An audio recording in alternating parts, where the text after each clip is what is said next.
My name is Hannah Parsley, and I am a senior marketing manager for a company named Switter Co. And we are really focused on the story of water and wastewater treatment for making the world a better place. And our mission is to recover some of the world's nastiest wastewaters to be able to reuse for potable water and for other uses for the industries. Love it. Talk to me when it comes to sustainability. What's the conversation around sustainability right now in the industry? Why are people talking about it so much? Sustainability is really important in the industry. It's important for my company as what we do as a mission, but it's also just important to a lot of event marketers in terms of how we're creating and designing events that we're exhibiting at and attending, because everything that we're doing has an impact on the carbon levels, if you will, for what we're doing, but also just on the environment. And we want to be really, I think, a lot more environmentally conscious wherever we're at. A lot of times we're traveling globally around the world, and there are different regulations in place at different places for what the countries care about. But I think just as a whole, everybody's sort of coming together and caring more about our planet. So it's really just an important discussion topic.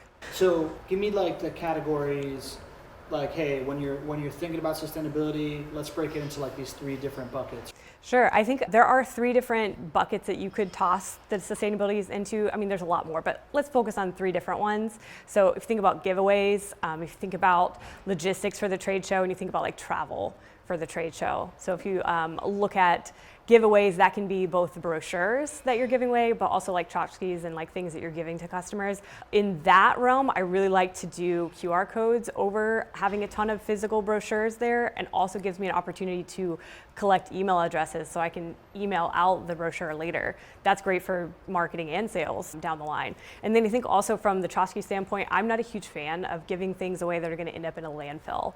I'm really passionate about having a giveaway that is meaningful to the industry, but also meaningful to the person, but also helpful to the environment. One example of that would be if you're doing, say, a dairy show in a specific city in the US, you could make your giveaway an opportunity for people to donate, or you to donate in their name, to a charity for, let's say, milk for children.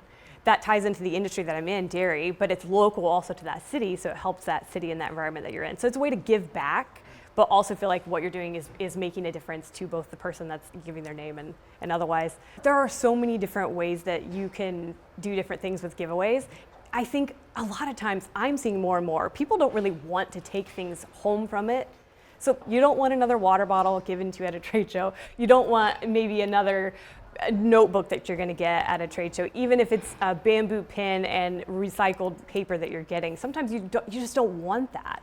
So I think taking the idea of giveaways into a more sustainable way also could be no giveaway, but an experience that you're experiencing in the booth, because you want to be memorable. That's the point of a giveaway, is that something that they'll take with them that they'll use, which is great. I think people should definitely still do those kind of things where it makes sense. But Think of content as a giveaway. Content as a giveaway is a great idea. The podcast that you guys do, at Exhibitor Live, for instance, as part of that was the first experience that I had with working with you and with this team. So I think content is a great example of that. If you can work in, let's say, an industry influencer that you have in your booth that you do a podcast with, let's say you're doing another experience where you have like a media personnel there where you can kind of trade off of that. There's a lot of things that you can do if you have somebody who has a lot of respect in the industry and is really well known. I think trading off of that is really smart for a giveaway. Love it. You want to go into logistics? Yes. On the logistics side, thinking of how are you getting your booth items to the show, every event marketer has stories upon stories about the difficulties that they've experienced with shipping and different things like that. But there are definitely more sustainable ways to approach, and I think it really depends on where you're doing your show and where the things are coming from. So if I am doing a local show and it's a smaller show, I have the opportunity to take the items with me on a plane and send it with a few of us, and I can just check it. One, it saves money on shipping, but more importantly, the plane's already going. So if I can just take it with me, and that kind of ties into the travel side because I want to do a direct flight, they're not going to lose it in that time as likely. So there's like that realm where you can kind of, from a logistics standpoint, if you take it with you, then that's one opportunity. Another opportunity, I think if you're in Europe, you'll have a lot more opportunities with the trains and things like that, where you can be a little bit more carbon conscious and not have to ship things. And then I think in addition, if you are able to, when you're doing some storage at different places and you can travel by like ship, that's even better too. Your freight versus your air freight is usually better. But there are also ways to package. So if you think about how your booth is packaged, is it in a recyclable kind of material? Are you doing those hard plastic cases, or is it a wooden crate? Those are some other ways. And there's a ton more that you can do with logistics and really deep dive into like the nerdiness of that, but yeah. What's a good resource to deep dive into the nerdiness? You know what I do a lot with just like research and figuring out how to do things. I'll go to Google and I'll go to the different AI tools as well, and I'll just kind of like analyze what are the ways other people are doing it, because there comes a time where you've tried a bunch of different things and now you're like, what's a new idea for how to do this? So I go to Google, but also my industry colleagues. I ask people when I'm at the show, is like, how are you changing up how you're doing logistics? A lot of times people, like I said, have had horror stories with logistics, so they've had to figure out how to do something differently, and sometimes that differently is a lot better way to go about it. So I think leaning on your industry colleagues is a great idea too. Everybody really just wants to help each other in the space, which is great. Travel, the last one that I wanted to kind of talk about, is focused on like how you're getting to the event. And this again goes back to depending on like where you're based and where the show is based. A lot of times event marketers tend to do quite a bit of travel to different places, which is great for, building up your points, but just thinking about how you're getting there. So really prioritizing direct flights where possible over connections, because that's just better for the environment. And then if you have the ability to take a train somewhere instead, and that's going to be a viable way of transport, or a car if you can do like carpooling with your colleagues and things like that. And just trying to be more environmentally conscious in general of like just how you're getting to places and thinking about that. Obviously, if your company really cares about the sustainability aspect of it, I think you're going to be able to be more likely to have those opportunities to make those decisions, because sometimes the company really just cares about what's the cheapest way to get there versus what's the most environmentally conscious way to get there. And there's always that balance, and I think you have to make that balance. Obviously, there are times when it makes more sense to take the less direct route, because that is the way that's going to be, the best way for that show. So there's always that, but I just like try to look for little ways that I can get to a place that will make a little bit more of a difference from. Any tips or tricks on like communicating the value of it, or like sharing the wins, right? Like keeping track of it that isn't like overly punch myself in the face kind of thing? Yeah, tracking your carbon footprint from a plane is a lot easier because there's tools out there. You'll have heard stories of people tracking, like, you probably don't want to put this in there, but like Taylor Swift, when she had the private jet, and everybody's like, this is how much she traveled around, and you can track that a little bit more easily. But in general, I'd say tracking it and reporting on it, I like telling the stories more. So I think if it's important to you, then you have an opportunity to really be passionate about it more than if you're just pulling in the numbers. But I think when you're working for a company that really cares about sustainability, and all of them do, but when they do, then you're able to tell the story because it ties to the mission of the company. And that's what I do. A lot of the people that work at the company that I work at really just care about what we're doing as a mission and as a vision for making the world a better place just in general. It's more the mindset. So for that, you're telling the story and you're saying, look, I'm not giving a giveaway at the show, CEO, because my giveaway is this other experience that's really gonna have a better effect long-term on the brand recognition. And then on the other side of it, if I'm saying, hey, I'm taking this direct flight, which was slightly more expensive, but it's because I really care about the environment, and this is this much of a cost saving or a CO savings or whatever it is that you're saying. This is my carbon offset that I'm doing. And all of that ties back to the company's mission. So when you're working at a company that really cares about it, I think that you can get a long way with that. And if you're working at a company that doesn't care as much about the environment, I would really lean into the brand recognition overall and the overarching MQL development. That really does make a difference when you're focused on an environment of experience over tchotchke on the giveaway side. Yeah, that's good stuff. 2 quick lightning round questions. Start with, I use AI for, and rattle off, whatever ways you use AI. I use AI, one for ideating, like we talked about with sustainability, but I think I also use it in a lot of ways for analyzing different things. I can toss in data from my trade shows and be like, what's sort of an output of this? I also use AI for a lot of like content creation kind of things. I'll go to AI for whether that's ChatGPT or Gemini or Jasper or something like that to be like, hey, give me like an outline for a blog when I want to do like takeaways after the trade show. And then I take it from there and I can kind of write. It gives me good ideas, I think, that you can sort of ruminate on and then take to a further place. So it's a great place to start, I think, for ideation just in general for lots of things. I also use it It's really funny to do this sometimes, but I also use it to create images, because you can tell AI now, if I want a blog post cover or I want a trade show image for following for social media after the event, I can throw in something and be like, give me a new background for this. Or I can just be like,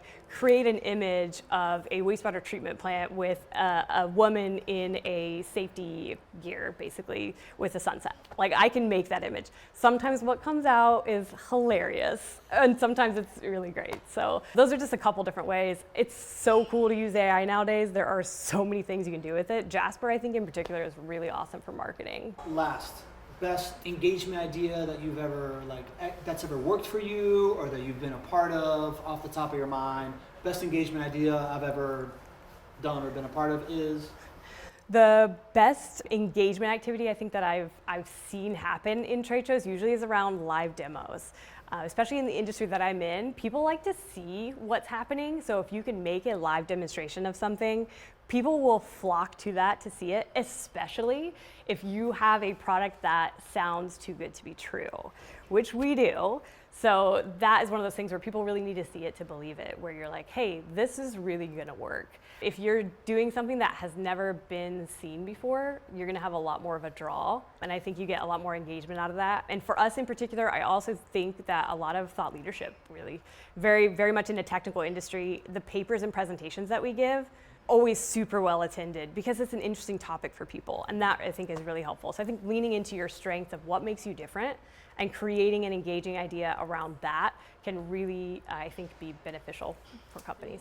Any trick to actually getting the word out that you're doing a live demo or that you have a presentation, anything like that? Or? Getting the word out about your activation is extremely important because you want people to show up for it, and they're not going to necessarily know to show up for it, especially if you have a live demo that happens at a specific time. And it's not just like you're going to show up. You're like 10 a.m. on this day, I want you to be there. Yeah, absolutely. I think lean into your marketing that you're already doing, pairing with your digital teams to make sure that you get that into an invitation to your current targets and also to potential people. Also, don't forget the people who've attended that event in the past, because they're probably still on your list. Even though you didn't interact with them since then, maybe they went through the nurture flow a little bit and then went off, but they haven't unsubscribed.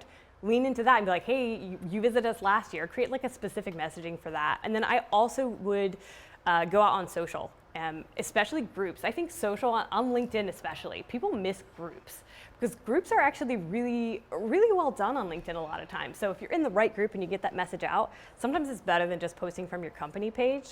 And speaking of, I'm really passionate about people following people, not companies. It's how it works. So you should find somebody on your team who is a really great social user that has a lot of followers, and then use them to post some of your company stuff. Because if you post some of your company stuff through that person, you're gonna get more reach and more engagement. So there's just a couple ideas. My name is Greg Beach. I'm Vice President of Event Strategy Group. Can you explain the agency dynamic for events, like Atchley, right? Like this idea of like when you get to a certain level, people bring in agencies, and then this is how we work with global event directors and stuff like that. Just kind of like frame it for me. Yeah, sure. I mean, I think most of the time organizations look to hire an agency for strategy. Like that's, they may be looking for portfolio analysis. They may be looking for more of a event center of excellence kind of perspective on things, or they have a gap in their skill set, right? And it may be an expertise gap, or it might just be a headcount gap, and they may need help with just registration, or they may need help on a particular element of their program, and they'll engage us. When you're evaluating a gap of whether you should hire an agency or try to figure this in-house, these are a couple things to think about. Yeah, I mean, most of the time what happens is a global head of events or something along those lines will come to us and they will know that they need help, right? And they need to kind of sell that internally. So the consideration oftentimes is just help us articulate everything that goes on around event planning or meeting planning, right? We tend to think of kind of that moment in time. Those of us in the industry know everything else that's going on outside of that. So We have some tools that help articulate those things, but most of the time it's just we don't have enough bandwidth internally to execute properly. The symptoms of that often are they're taking headcount that have full-time jobs elsewhere in the organization and pulling them into the event planning function, which means, you know, you're falling down on your day job while you're moonlighting as a part of a team. Tell me more about the tools of how you kind of like articulate the value, right? Some of it's quite basic, to be honest with you. I mean, we have kind of functional areas of expertise that we can talk through. And when you think about just the steps and the process of planning an event, from venue and hotel contracting to travel and logistics to registration, attendee engagement, comms, creative, like those kind of buckets of event planning, and will help an organization or a stakeholder kind of identify where they're covered and where we might kind of plug in. And what typically happens is, you know, we'll help in one area. We like to say we play really well with others, like Rockway. We're comfortable in that environment. Often there's lots of other agencies involved. We aren't a brand agency. We don't create your brand. But what we do help do is present your brand in the event function. So I'm not sure I'm entirely answering your question, but I think it's kind of identifying where that path of least headcount might be, or where that gap in their team is to engage us. It's pretty rare, honestly, for someone to, unless we're in a major RFP, which happens frequently in our world, for somebody to just come in and hire us as agency of record. That's not how it works. They come to us and they're like, oh my gosh, you know, we've got this license for this piece of technology, but we need the bandwidth to configure it, execute it, manage it. You know, can you help us with that? If I'm a global head of events, Yep. and I'm hiring an agency of record, can you give me some like buying criteria of things to ask of, hey, how are we going to communicate? How are we going to make decisions? Like, what are the things that I should expect? You know, like what are things that, like if somebody tells me, oh, no, don't worry, that's fine, we're just gonna take care of that, to be able to call bullshit.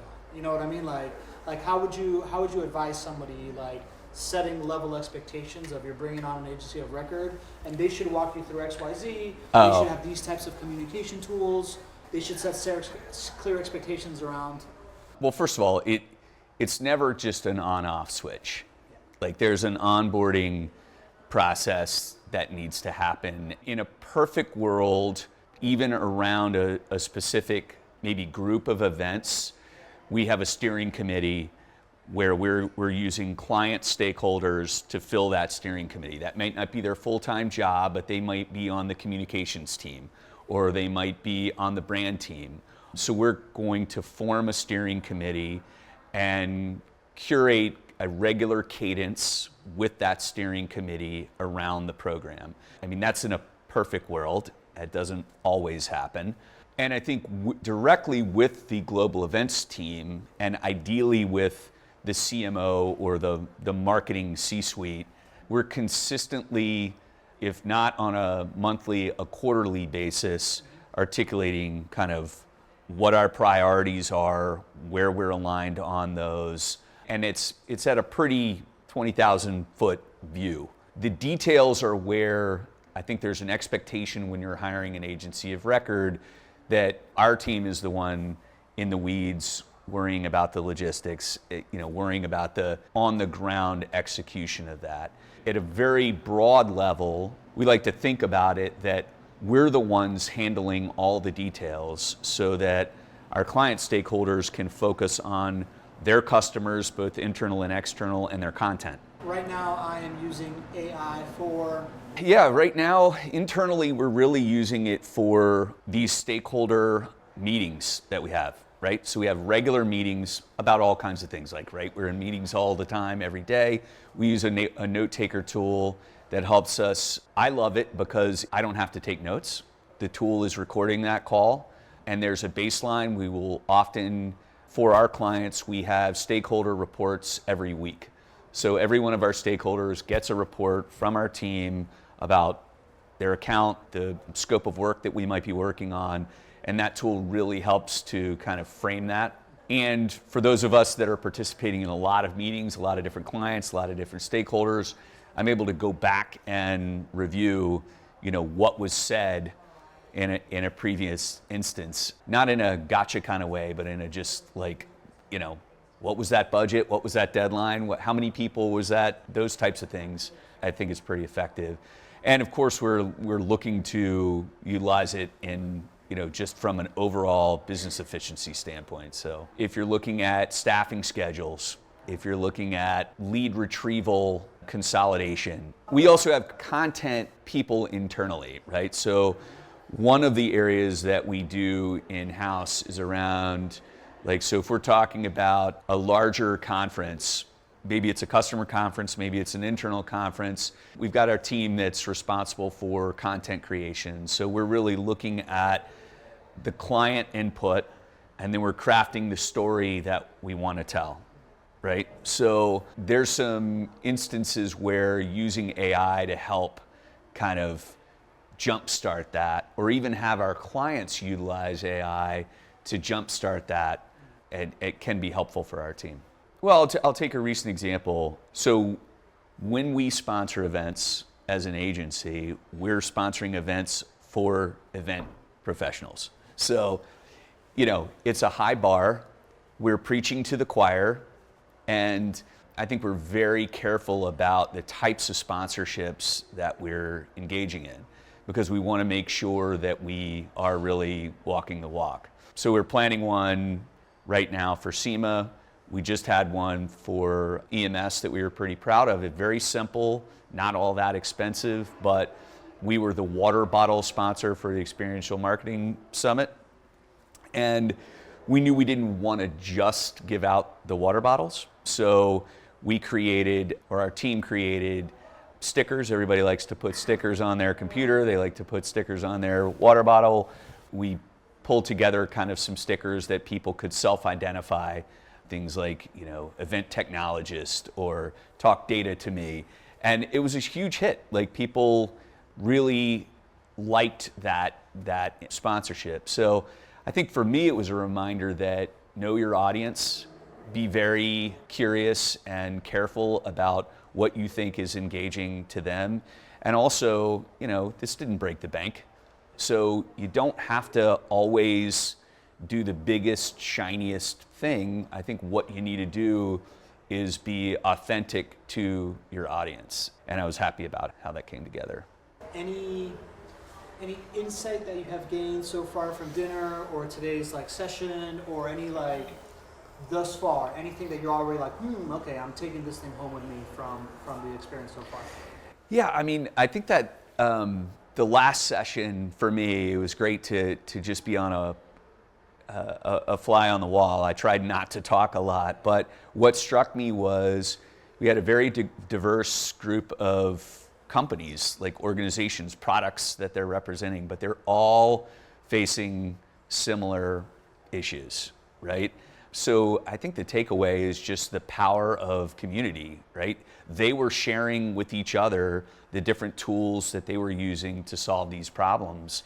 And if there was proof of concept, it was that last session. People struggle with, when they do events, understanding what the overall objective is, tying it back to the why, the purpose. Right? So, and understanding if it was successful or not. Yeah, so maybe start with the problem statement of people struggle with this, and what do they struggle with that in your experience? Before you learned this, what was the struggle that made this make a lot of sense? So I would say before I learned about what the V2 Mom was at previous companies, I think a lot of what happens is there's a lot of direction and a lot of different points of views that are coming in of why we're attending this specific trade show, or why we're doing this event, or why the strategy is what the strategy is. At Salesforce, a lot of what we do is we start every event, every year even, with a V2 Mom. And so the V2 Mom is your vision. So your vision would be your purpose, why you're doing it, the main goals, if you will, like overarching, just a high level overview. Your values, so what values are you going to utilize to achieve this purpose, or what do you value in yourself? Because I think values do change like on an annual basis, right? Or like a 6-month basis. Like what's important to you today might not be necessarily what's important to you tomorrow, in the sense that like things start to shift, which is okay. Like this year you might be valuing fun, next year you might be valuing balance, which is just different sides of the same coin. So you have your vision, your values, you have your methods. So your methods, as specific as you can get, it goes into how you're going to achieve your vision. So it's like your plan of action, like what are they? What's gonna happen? So then you have your obstacles, you have your methods, your obstacles. Your obstacles are things that are unforeseen or foreseen circumstances that you could see being a part of that could get in the way. It could be budget, it could be the economy, it could be stakeholder alignment, it could be alignment to like another team that you might be having difficulties with. It could be like anything under the sun, but it's putting it on paper to identify what your potential obstacles are. And then you have your metrics, because after all of this, you have your metrics, which is how do you know you achieved your vision?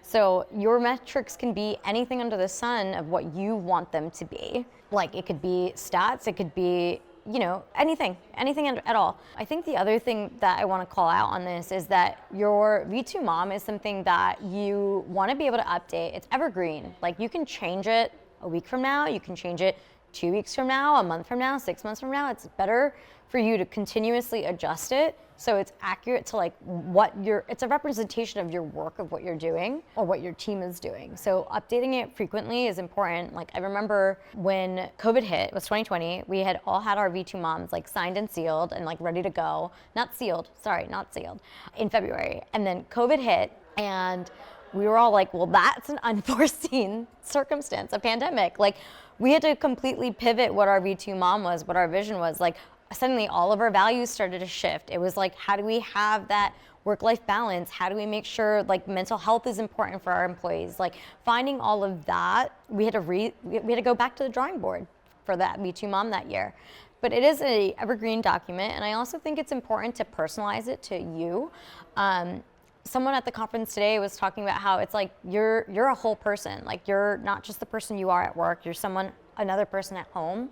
And so one of the things that I do in my V2 Mom is I add in my own personal goals. Like I travel a lot, so when I'm home, I'm like, I want to make sure I hit the gym 2-3 days a week. I want to make sure I paint once or twice a year.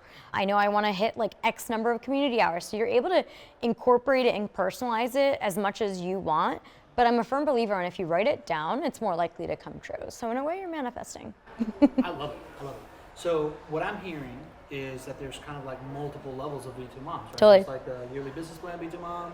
There's I have my own personal V2 Mom, Yeah. right? Like this is who I want to be this year. And then there's the event one, right? Totally. Can you give me an example of an event? Like if we're going to execute this for an event, can you talk me through like an example of that? Yeah, so an example of how you would use this is, so for us, it starts at the top and it comes down. And then we all kind of dive in and start to put in our input. It's an open document, like we do it on Quip. Everyone has a chance to kind of dissect it by sentence of like, I don't like that word, I think it should be phrased this way. And then the leadership all goes back, like your initial like SVP leadership side or your organization will be like, okay, I agree with this, let's incorporate it in this. All right, and now it's going through that final pass. So then it goes to your manager and then it goes and trickles down to you. So that's where your individual contribution comes in. And then we also take it a step further and we do this for every single event. And we do this because I think it aligns all of the stakeholders on what the purpose and why we're going here is going to be. So I would say that we really try to find that synergy, and it's the same type of process. Like I'll go ahead and create a vision statement or a V2 Mom for any event that I'm running, and then relay it back to my stakeholders of like, are you aligned with this? Am I missing one of your methods? Am I missing one of your obstacles that I haven't foreseen? Because I'm trying to make sure everyone has a stake in the game. You don't want that to be just your V2 Mom for the event because everyone else has a different POV that they want to bring into the mix. So if you were doing a V2 Mom for the EventMarketing Congress, if you're doing a V2 Mom for it, so your vision would probably be bring like-minded individuals together give them some key takeaways for the industry, and build a community that goes past just this one purpose and one event. So then from there, your values would probably be create a safe environment, like a safe space, a fun space, and a balanced space for folks that are coming in. And I say balanced in the sense of you have enough content, you have good like discussion sessions. And then I would also say the last part is an inclusive environment. Like you want everyone to feel heard and seen and feel like they're a part of something greater. So those would probably be your values.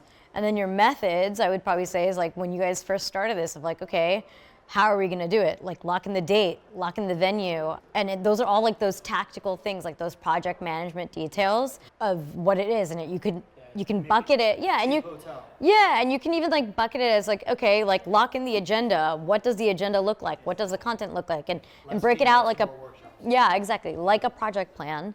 And then your obstacles could have been like availability, cost, budget, like all those are probably obstacles. And then your metrics are probably your survey results if you're doing them after this event. If people are connected afterwards on LinkedIn, all of those would be your metrics. So if you're doing a V2 Mom for that, I think this is what that would look like.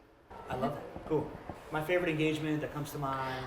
Yes. Okay. So my favorite engagement that comes to mind is IDS Toronto. There was this one company, and what they did was their entire booth was just covered by a bunch of different ribbons, and it was just beautiful, and you're just intrigued, and it really drew in curiosity.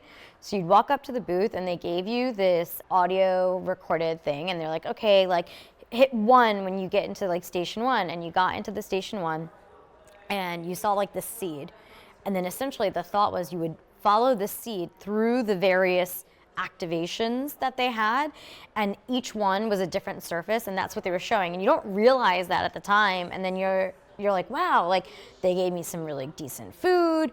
You saw it, like the seed as a powder, you saw it in a dough form, you saw it in all these different ways and things. And then you kind of walked out and you're like, that was really cool and inspirational, because it was like, like a nice smooth, like soothing voice, like doing the audio. And they talked a little bit about like the inspiration of the booth.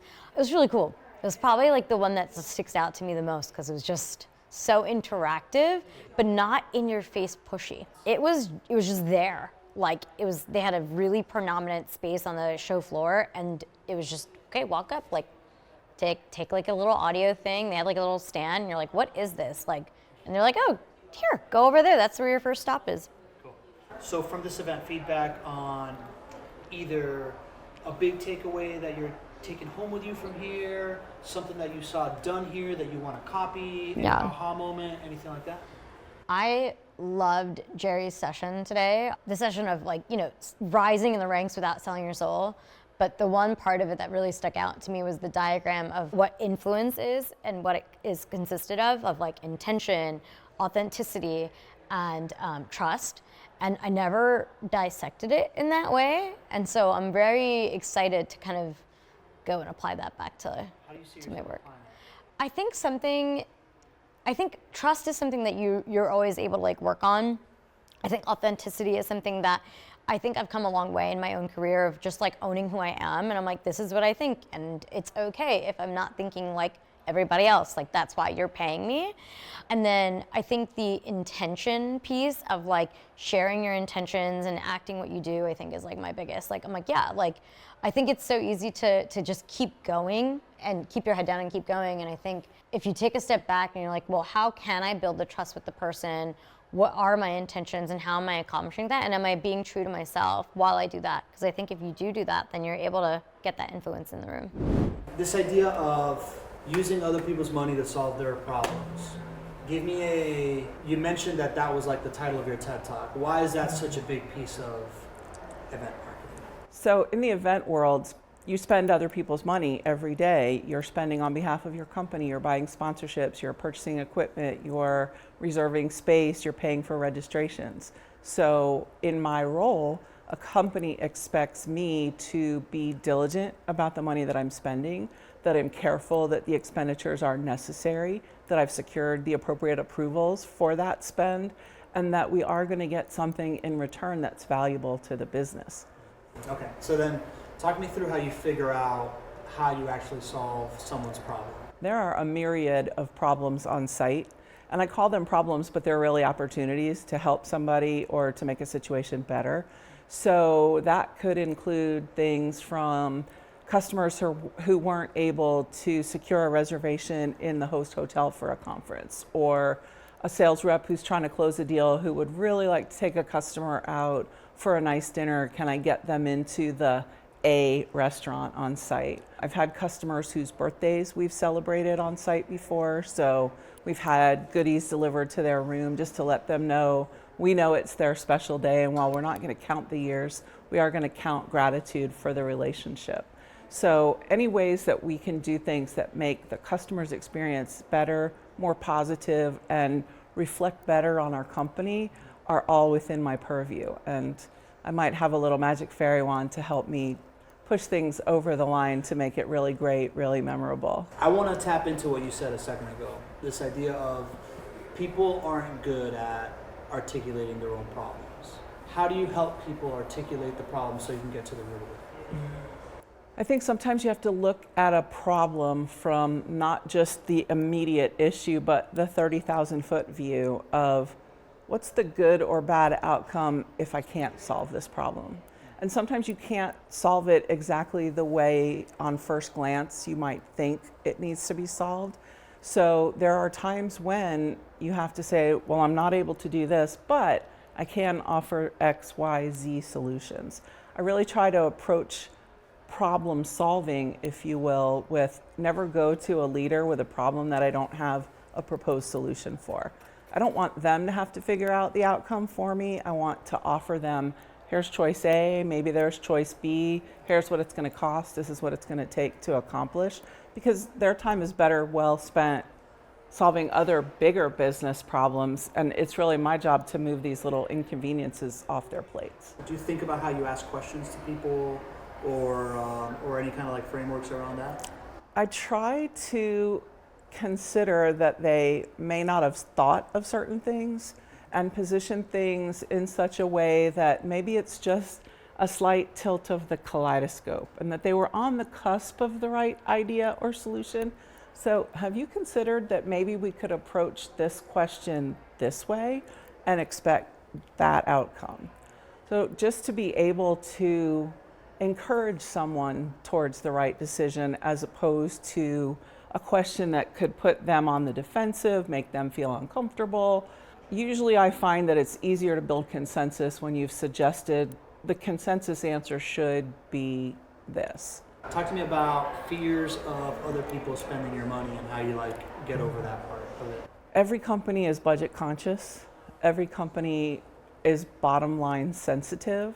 I've worked in many environments where shoestring budget would be generous. So having to find ways to creatively spend small amounts of money has earned me trust and earned me the confidence of my leaders that when the bigger projects come, that I will propose things that are budget appropriate and that make still the best use of the money we have to accomplish the goal. I learn every time I spend money for somebody else. I learn something about what's the value of that expense, what choices we made or what we rationalized to decide this is worth the spend. Sometimes it's as simple as don't expect people to take Ubers to and from an offsite event. Get the transportation, make it easy for them to go from point A to point B without having to figure that out all for themselves. Because when you make it easy, they're going to show up. Any advice you have on like reporting back wins or how you know if you're winning at the end of the day that allows you to continue to like either be more effective or build more trust on the back end? I'm a big believer in post-event reviews and even documenting learning along the way through the process whenever I'm working on a project, even in a spreadsheet, if not some kind of software. Keep a running list of lessons we learned, situations we encountered, how we solved them. A lot of times those are shared with my leadership, and I may not have had a conversation with them about customer X needed a hotel room, but it's on that list. And they might have seen that list before they're on a call with customer X, and they know we've put that customer in a better situation. We've improved the relationship on the company's behalf. So I document everything. I make sure that I have how situations were handled, what we learned about the experience that we could do differently or better the next time that conference rolls around, and how we even help our partner companies that are hosting to understand the consequence of certain decisions and how that impacts our mutual customers. Maybe we could either look at that situation differently in a more pro-customer friendly way, or maybe it becomes my company, the partner's obligation to make things right for the client, because we don't want there to be a negative impression on that partnership and how we're all collaborating together. At the end of the day, we all want to keep our customers happy, excited, and willing to spend more. So, Can you remember a time before you had built up all these different reps and capacity and whatnot, like kind of like put yourself in the situation of just like, when will they ever trust me to do something, and what advice you would give to that person that's just kind of getting started and trying to build those reps and build that trust? well, it's funny because I taught an event management class for people in the business world that wanted to learn more events at Florida Atlantic University's College of Business in the spring of 2023. And these are people that are business professionals doing other jobs that are having events added to their plate. So my advice to them is be organized, keep detailed lists, even if it's just a to-do list, because we're not always going to remember everything that's on that list. So write it down, put it somewhere where you know you can refer back to it. When you make a commitment to do something or that you're going to take care of something, do it and let that person know, I've taken care of it. That gives them peace of mind that they don't have to worry anymore, that that's still hanging around out there. Has she gotten around to this yet? I like to let leaders know when we've done certain things to make customers' lives easier, better, because I'd rather they not be surprised when the customer tells them we did it, and just take it in stride. Of course we got you a room at the on-site location. Of course we were able to extend your stay through the weekend because you wanted to celebrate your anniversary there. Whatever the situation may be, if there's any possible way that I could bring the solution to yes, that's the kind of encouragement I would give to my students. Sometimes you have to think outside the box. Sometimes you have to do some unconventional things that you didn't expect were part of your job. Print production is something I never knew that I was going to need to know, but you need to know. Sometimes you have to get things printed. Sometimes you're ordering promo items. Sometimes you're ordering apparel and the clothing doesn't come out looking like the corporate brand palette. Then you're kind of in trouble. So what do you do to solve those problems? And how do you fix what's gone wrong? And I think critical thinking skills, being able to think fast on your feet, and ask for the vendor's help. Hey, listen, I didn't expect this to come out this color. I really can't put this in front of clients in my trade show booth. Is there any way that we can work something out? Sometimes people are more willing to help you just because you ask them. So moving on to just kind of like a rapid fire lightning round thing. Right now I'm using AI to blah. Right now I'm using AI for venue research when I'm looking for locations for customer dinners, happy hours, hospitality events. I would like to use it more in the future to help me speed up time-consuming, tedious tasks. I'm a department of one. I don't have staff support, so anything that makes my job faster, easier, and smarter, I'm all about it. Prompt for when you do research, are you just using it like Google, or are you just I'm putting, using hey, how do Google. you- just- So just- I had to find a location for happy hour that was walkable distance from the Javits Convention Center in New York City for an event with our partner company. And I basically just used Google Maps, put in the Javits Center, and restaurants searched around that. I refined the search to restaurants with private rooms. And that's about as far as you can get on Google. Then you end up either using the venue or restaurant's own web form and fill out a request and wait for somebody to answer. Or there might be an email address that you send a note to, or you might have to call on the phone. So those kind of very tedious, time-consuming research gathering information, because you need things like, here's how big the private room is, what's the minimum spend in order to get it, how much of a deposit do you need to pay to secure it, how much of the pre-planned menu needs to be paid for in advance, who's going to pay for all those things. I have a corporate card, other people don't, so I end up buying a lot of things that other people should, but because they don't have the same privileges that I do with the card I get to use to spend, I end up doing all their expense reports too. So So then when you're using AI, you're just basically like, you just talked about like what you could get from Google Maps in AI. You're saying So give me all this stuff? you can ask questions. I'm searching for a venue within X distance of this address that has private room, and it will come back to you and spit out 5 answers, 3 answers, if there's anything that meets your criteria. So there are software companies that can help you do these things. There are vendors that are selling these kind of services, but when you have no budget, you have to find the least expensive way to do it. So right now, Google is my least expensive way. I would love to make a business case to my boss to say, we can invest in software that helps make my time spent on these tasks cut in half, cut by 75%. So then I can go on to the more important things of how do we brand the space? How do we make it a wow experience for the clients that are coming? What fun things can we do with named cocktails or the dessert? Maybe we do something with logos on it. Fun things that will make that dinner or that happy hour memorable for the clients that we've invited. So. It's funny because I was just thinking, I'm like, man, I always spend so much like, my move is always karaoke. Okay. Right? And I'm always like on Google Maps looking for like karaoke near me. I've never thought like, go to ChatGPT, be like, where in Orlando is there karaoke on a Tuesday night within 5 miles of this place, would probably give me an answer. Okay, so you cannot use this, promise me. Okay. I had to write a strategic plan for events, and I started with ChatGPT. Yeah.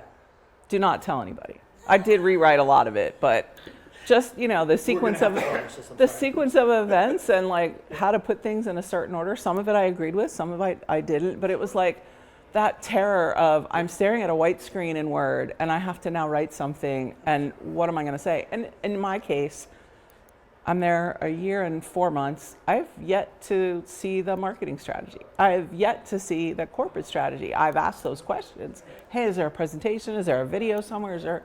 Because to me, event strategy needs to fill in to the marketing strategy and also the corporate strategy.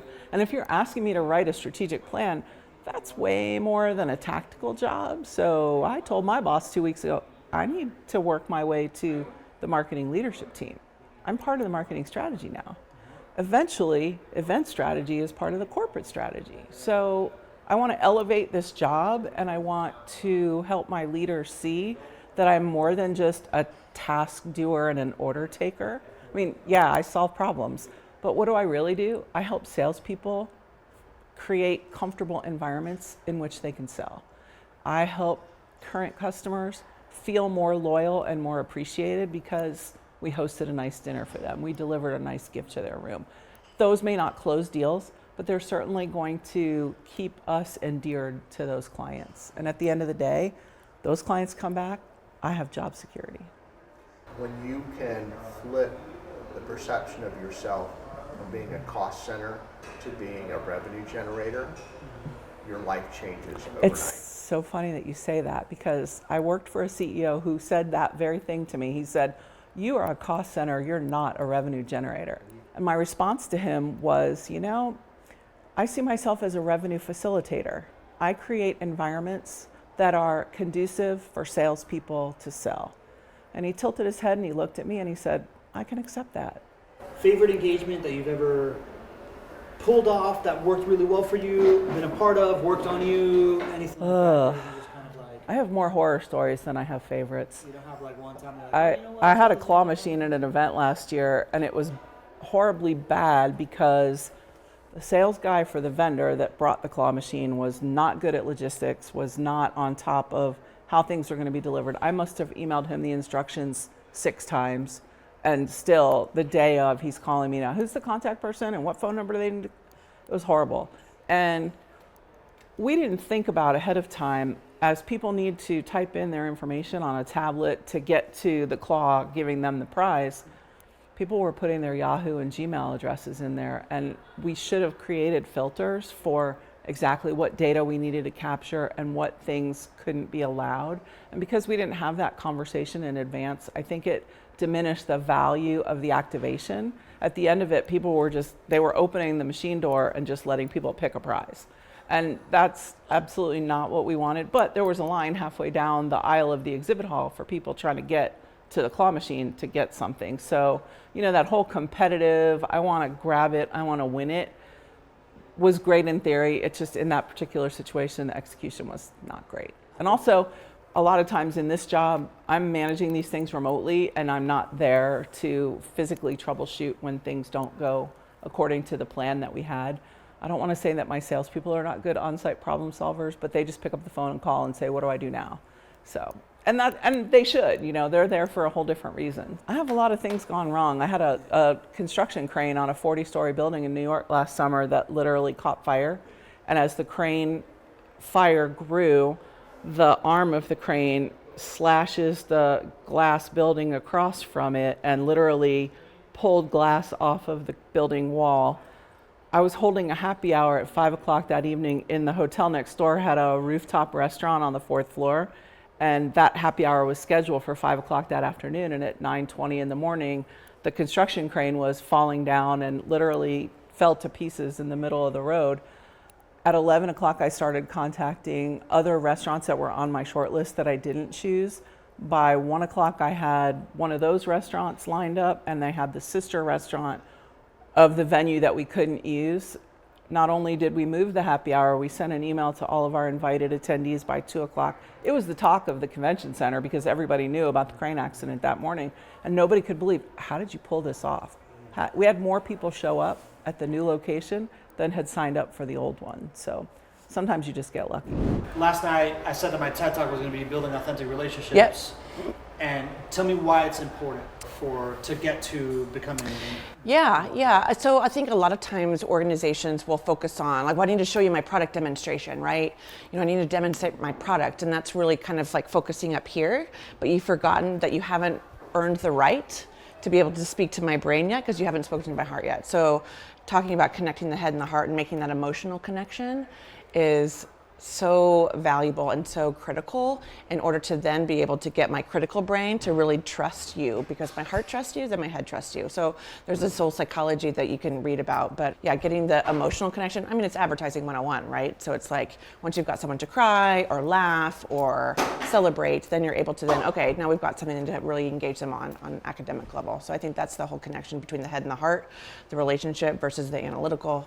That's sort of kind of what I've really tried to harken back to. I started out in advertising and business, which is like a weird sort of juxtaposition, sort of like sales versus marketing, right? You've got how do I get people to get excited about you, and then how do I get you to buy my thing? So you start here, and then you go here. How does that relate as far as, so when you're talking about that sounds like an execution of how to do your job. Uh-huh. Talk to me about the importance of that to get opportunities in your career and become an event, like get to like a higher level role. Like for me personally and my I had a really good mentor that I loved. And when I was leaving that organization to go to another organization because it was a really great opportunity, I couldn't turn it down. The current organization that I was in, I loved the people, I loved the relationships, I loved the job. But I mean, it was like, I couldn't turn the money down. It was a great title, it was great pay, it was just great exposure. And he sat me down and he said, Sarah, you do not play the game very well. And I said, what does that mean? He said, there's a whole political sort of landscape at that bigger organization that you're really not going to do well at because you don't do that well. And I really was like struggling with that because I was like, well, I've already accepted this job, am I going to suck, And I really had to sit with myself and think about why they recruited me, why I got the job, why I was right for that job, and how I got to the place where I was in the first place. And it was truly by not playing the game, if you will, right? And so trying to not be political. And I've always, again, kind of come back to like, who is your authentic self? How do you authentically show up at work? And for me, that means being transparent, to an extent. It means being positively honest. And I will never forget that you will not know how to play the game. You're not good at playing the game. And I realized that if I were trying to play the game, I would not show up authentically, which meant I would have never gotten to that place in the first place, that spot in the first place. And so I didn't change my approach at the new job. And everyone was like, this is so refreshing.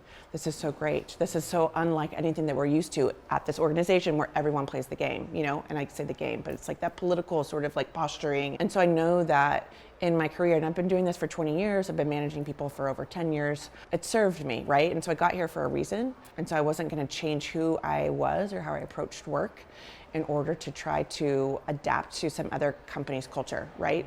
So yeah, it worked. And honestly, you know, what's kind of funny is that particular company is very political and they do expect you to play the game. And I was like, sort of like what we talked about today, the three, you know, like I needed to see myself out because I was like, this isn't the place for me. Interesting. Yeah. Last question on like the vulnerability and connection stuff. So for you, you are genuinely interested in people and it is who you are. So therefore, for you to be authentic is to do this. For someone who that doesn't come as natural to, like when you have conversations with people like, I don't know, I don't want to be vulnerable because I'm not cool. What's the advice you give? You don't have to be vulnerable, but I also listen to what's important, try to listen to what's important to you. And having worked with a lot of C-suite executives in finance for many, many, many years, they're very data-driven. So you have to understand what drives people. But again, that's very important upon me to make sure that I'm listening to understand what's important to you and then continually make sure that I'm serving that up in a way that is relevant to you. Hell yeah. All right, last rapid fire. You start with today I use AI for, and then just tell me like what you're using AI for. Today I use AI for helping me write content for the most part, crafting a lot of standard operating procedures. We're looking at a lot of different processes, ways to enhance our HR platforms a little bit as well. I'm not as versed in it as I would like to be quite honest. I think that there's so much being thrown at me that I'm not really quite sure what I'm supposed to do with it. I need help. And then finally, so anything you're taking away from today that you're like, oh man, this is an insight that I'm bringing home for me that happened inside the room, anything that you saw happening that you're like, oh, okay, from this event, they did this and I like this, so I'm gonna copy it. Like anything that you're taking home from today that's like usable in any way? I think a lot of it came from when we were talking about, give me a second, because I manage teams and we're growing teams and we talk about what's relevant to the younger generation and then, you know, a whole slew of like millennials that are coming in and what's important to them and how to communicate with them. It's been really eye-opening to really understand and embrace and try to protect and nurture the leadership's commitment to. We have a really great corporate culture and we have a really great culture of accessibility to leadership. And I know that sometimes as we grow that goes away. And so I really have been struggling to figure out how to maintain that accessibility.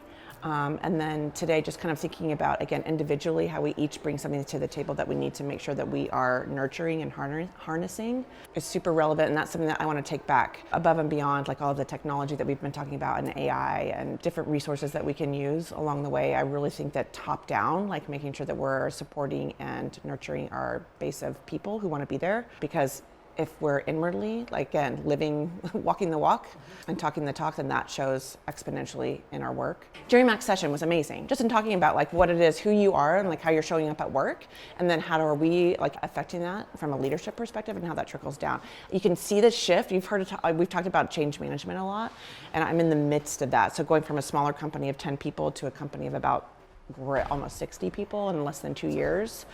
And you can already feel the like, you know, it's an inflection point. And so just trying to be able to maintain the integrity of why all these people are here in the first place is something that I've really been trying to challenge myself with. And so bringing that back was super impactful. I'm Dia Stokes-Kelly, and I am a trade show and events manager. And I have been doing this for a number of years. Love it. Dia, we said we wanted to talk about keeping track at your expenses when you are attending shows. Do you keep it for your team? Kind of start with, I find it really important to track expenses because, and just give me a little bit of that. I think as an event manager, you have to know how much your events cost. You've got to know from the very beginning, from the sponsorship to getting the booth space, all the way to the very end to having everything shipped back. I keep a massive spreadsheet on all of my expenses, and I've got pivot tables set on all of it, so that if somebody comes to me and asks for, how much does it cost to exhibit in St. Louis? I can go, well, the last time we exhibited there, this is how much things cost based on this size booth. So it's a really good way for me to give information quickly to a stakeholder when they're asking about the cost of going to a particular show. And I can also break it down by, was it a booth furnishing? Was it for a party? What was it for? And I can also tell you by the, the cost center, by the vendor. So I've got a number of different ways of breaking down shows and all that data. If I wanted to start building my own tracking sheet like this, start with like, if you're looking to start building something like this, it might have taken me a long time, but this is how I started, this is how you can start. It's baby steps. Yeah. You put in the information, basic stuff, like the day the charge was incurred. How did I pay for it? Did I put it on my American Express card? Did I have to pay for it with check request? I put in who the vendor is. I put in who the show is. I put in the invoice number, because sometimes those things can get, pile up. How much was the total invoice? And then that's when the magic starts to happen. I split out that invoice. And so if there's 20 line items on it, yes, it's a PITA, but I take that information, and that's where I can really break down the cost of the different components of the show. And then I assign those to two different levels of categories. The splicing hairs category, and then the bigger bucket categories. And then I also put in what we call branch numbers at my company, so that I can figure out who's paying for what. And it's also a mechanism for me to keep track of my travel and expense statements. And I can also know when I have to bill out, did I already submit for it, or do I still need to do that? And is American Express card going to burst into flames any day soon? I'm having a hard time picturing it. Give me like a visual description. Like, this is an Excel sheet It's with an Excel. multiple tabs. Can you start there? It's an Excel sheet. So literally the first column is, did I pay the invoice? Have I gotten reimbursed for the invoice, basically? My second column is who do I pay? Was it American Express? Is it MasterCard? Did it get paid through a check request? The third column would be the date of the invoice. The fourth column is the event that invoice is tied to. The fifth column is the vendor. The sixth column was the total cost of the invoice. And then the seventh column starts to break down that invoice line item by line item. All on one sheet, and I keep that, I do a sheet per year. And then I have a pivot table sheet associated with that year. And then next year, I start again. So 2024's got its own spreadsheet and its own pivot table sheet. And then 2025 will have its own spreadsheet and pivot table sheet. Last piece of advice on this. If I'm like, because I am an idiot when it comes to Excel and pivot tables, how did you teach yourself Excel and pivot tables? I go out to the internet and I do my research. And you can learn a lot from Mr. Google. But I ask people who do it too. My boss hates spreadsheets, and so this is something I'm a geek at. I've worked at Excel for a lot of years. So you don't have to do it in Excel, you can do it in Google. But having that data is important, because your stakeholders want to know, how much did we spend on this event? What did anything that you took from the last 2 days, either from like a session or something that you like learned, or like you saw us doing something, you're like, oh, that's interesting, I want to implement this in a future event? I think the coolest thing that we've been doing is, at the get-go, we started with group activities. And we started to get to know the people who were here, our counterparts, what I call my people. And that's so valuable to have that conversation. There's a lot of stuff that I can learn from you, from Matt, from Cody, from Molly. I can learn so much from all of those folks, but I get the most out of these interactions with the people who are doing the same thing that I do on a day-to-day basis. And I've just loved the interaction time. Hi, my name is Cindy Phillips. I'm a Senior Manager of Field Marketing at Security Scorecard.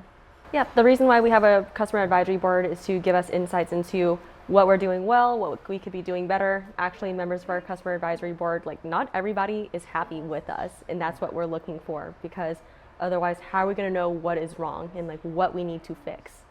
How does that fit into like the event marketer title? It goes into more so like customer marketing. So one of the things that we do is host these regular meetups with our customer advisory board to basically host them and get all this information. At the same time, we also get customer testimonials. So just hosting all that together as one event, one experience, that's how it falls into the role. If I wanted to go talk to my boss, like, hey, we should start a customer advisory board, and I've thought about it a bunch. These are the ways that I would think to get started. Like, can you give me a little bit about that? Yeah, I would first ask, like, what stage you are in the company, and like, what is your retention rate? Like, one of the issues that brought this up was that, it was really difficult to retain. Why were people churning?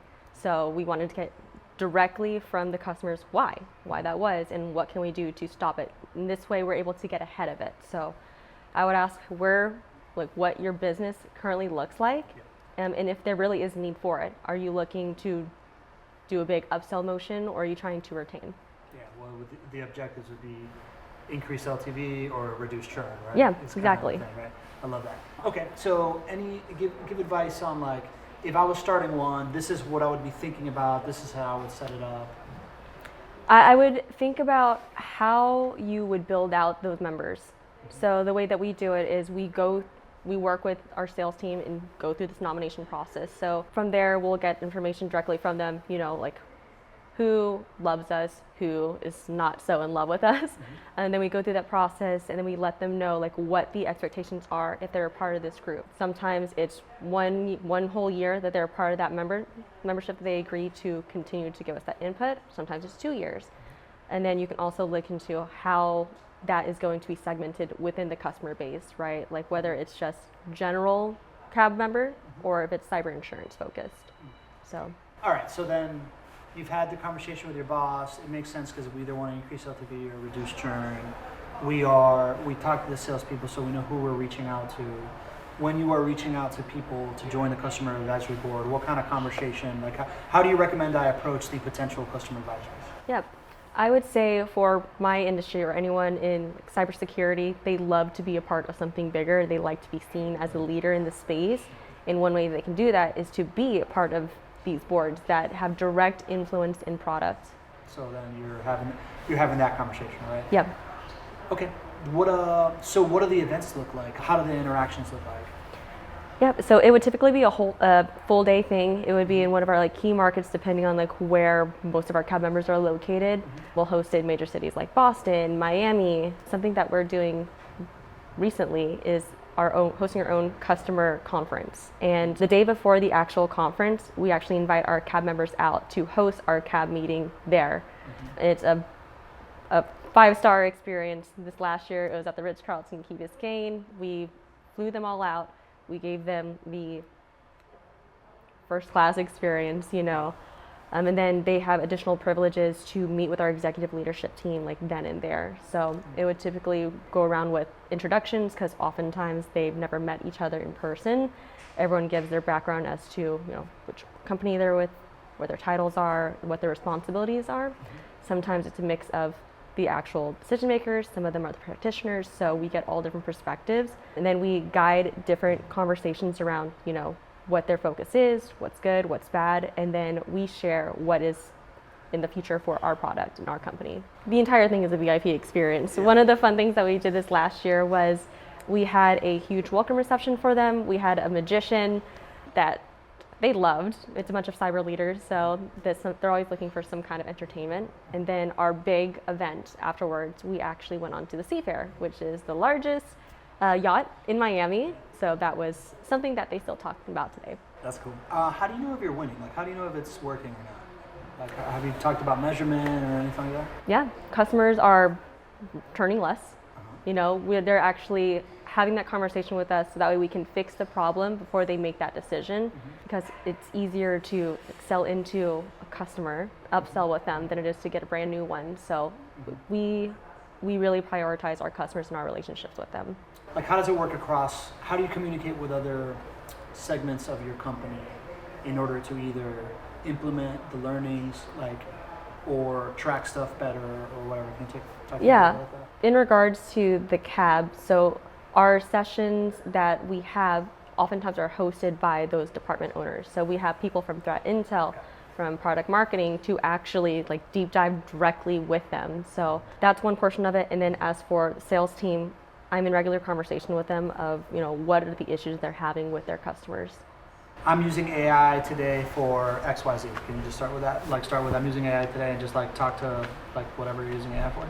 AI definitely helps with getting certain ideas started. I mean, everything still sounds very robotic, but just to get a starting point on themes, names, and ideas, and then suggestions of how conversations to start, that's how I've been using AI. Cool. Anything from these last 2 days that you either taken home with you because you learned it in a conversation, or you saw something that we did that you're oh, I'm going to take note of this, I want to do more stuff like this, or anything like that? Definitely the hospitality aspect of it. I really like how before the event I received an email like asking for like not personal details, but like my preferences of like, you know, like what snacks, what I like to drink, and making sure that that was there ready for me before I even got here. And that's something that I'm going to be implementing in our customer conference. Cool. Yeah, we've gotten a lot of feedback on like the little details. Yeah. Which has been really awesome. Cool.